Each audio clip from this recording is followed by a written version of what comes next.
ini termasuk media alternatif yang kita pakai selain media beton.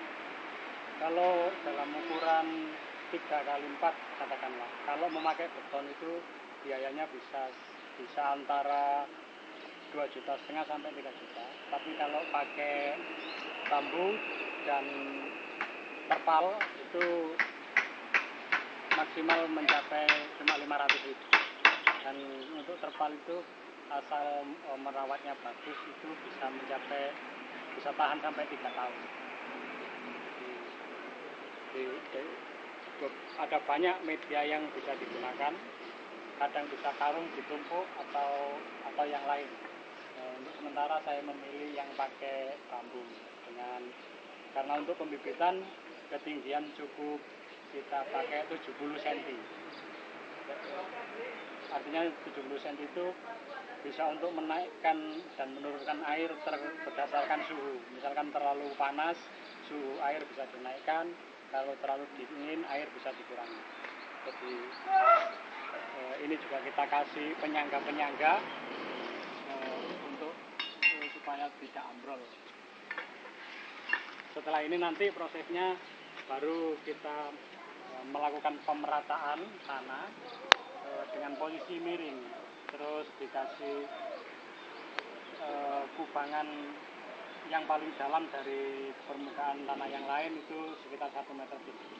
Itu fungsinya kalau kita melakukan pengesatan air itu supaya ikannya bisa berkumpul jadi satu, sehingga kita gampang mengambilnya, nyauh ikan itu. Sini tempat indukan. Di tempat indukan itu khusus satu tempat. Nanti kalau mau menikahkan ikannya diambil, ditaruh di kolam tempat pemijaan, ditaruh jam 4 pagi.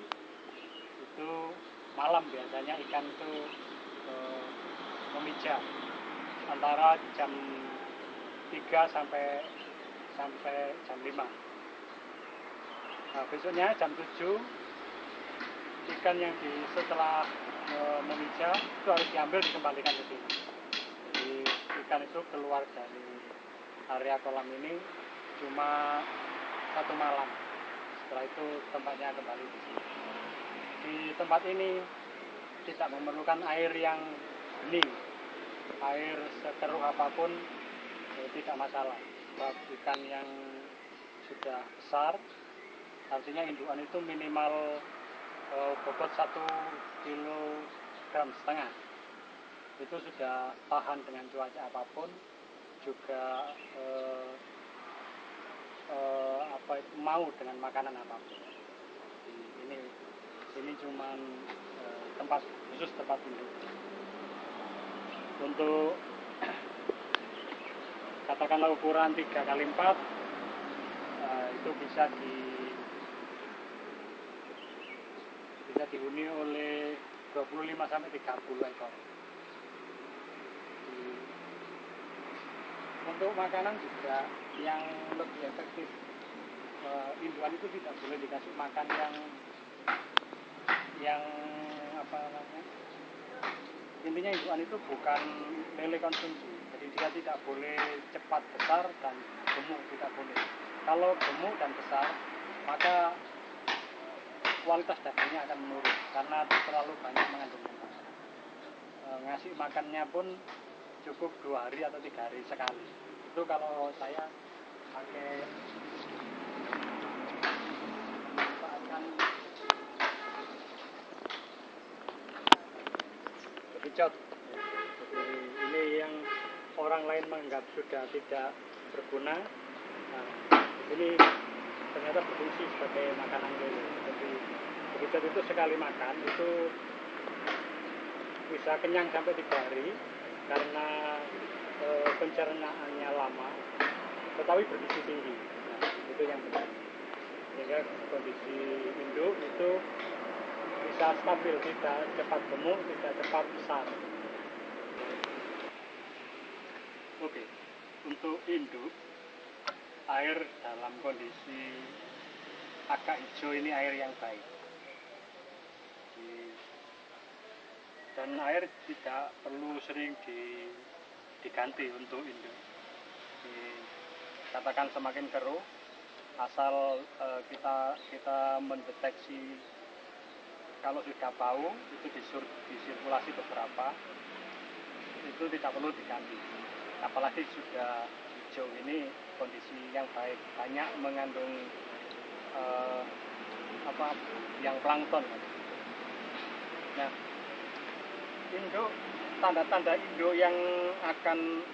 yang siap memijah atau dinikahkan itu dia hamil. Yang kalau betina itu pendek, gemuk, dan perutnya besar karena hamil. Kalau yang jantan itu badannya kecil, memanjang, dan itu perutnya tidak membesar kecuali setelah dikasih makan banyak. Induk bisa dikawinkan kembali itu setelah 1 bulan, sekitar 1 bulan setelah mengalami perkawinan masa yang sebelumnya. Jadi tanda-tandanya kalau sudah memijah atau menikah itu perutnya sudah kempes kembali, kosong. Nah, dalam waktu 1 bulan ini akan membesar kembali. Terus untuk induk itu bukan lele konsumsi. Induk itu tidak boleh cepat besar dan tidak boleh terlalu gemuk. Sebab kalau terlalu gemuk itu akan mempengaruhi zat lemak di dalam telurnya dan berakibat buruk. Jadi kita kasih makan induk itu jarang-jarang saja, 2 hari, tapi makanan yang bergizi. Kita seperti kita jelaskan kemarin itu kita bisa menggunakan bekicot. Kalau saya sendiri untuk induk tidak pernah memberi makanan sentrat, kecuali kita cari bekicot yang dianggap orang itu hewan yang sangat tidak berguna, di 2 hari sekali. Terus yang paling siap memijah atau dinikahkan itu kalau kita balik itu tanda-tanda betina itu memerah. Begitu juga pejantannya. Ketika kita dibalik itu ada penisnya panjang dan penis itu juga memerah. Itu tanda-tanda yang paling siap. Jadi induk kita ambil, kita kasih di kolam yang airnya jernih. Itu jam 4 sore kita taruh. Itu biasanya jam 2 sampai subuh itu mereka melakukan proses perkawinan. Paginya sudah merata penuh dengan telur. Nah, setelah itu baru kita ambil dari kolam pembibitan, kita kembalikan ke sini lagi. Jadi induk itu keluar dari sini cuma 1 malam aja. Ini adalah larva yang berumur 3 hari, artinya sudah 3 hari menetas. Jadi untuk ukuran 3 kali 4 meter itu masing-masing kita kasih 1 jodoh, 1 induk betina dan 1 bekantan. Itu kalau memang proses telurnya baik, artinya perutnya besar, itu 1 induk betina itu bisa menetas sejumlah, kalau yang ukuran besar 2 kilo itu bisa sampai 120 ekor. Tapi kalau yang 1,5 kilo biasanya rata-rata 60.000 ekor. Nah, untuk setelah menetas umur 0 sampai 3-4 hari itu tidak usah kita kasih makan. Jadi itu sudah kuasa Allah. Dia makan dari dinding telur. Dinding telur itu mengandung zat kuning telur ayam. Nah, baru setelah 4 hari itu kita kasih cacing rambut. Nah, untuk cacing rambut ini bisa beli di banyak para pencari. Kalau sekarang harganya itu 1 kaleng susu 11.000. Jadi untuk cacing rambut itu antara umur 5 sampai 12 hari. Nah, setelah lepas 12 hari itu baru kita sudah bisa kasih makan sentrat yang lembut, yang tabur lembut, UB itu namanya. Itu terus berlanjut sampai kita lihat mulutnya nanti perubahan dari UB menuju pakan ukuran 500 PF 500 itu kita tahu sendiri nanti, kita takar dari mulutnya. Nah, ini nanti umur 20 hari sudah harus nyerit, identifikasi mana gen yang paling besar, mana yang sedang, dan mana yang kecil.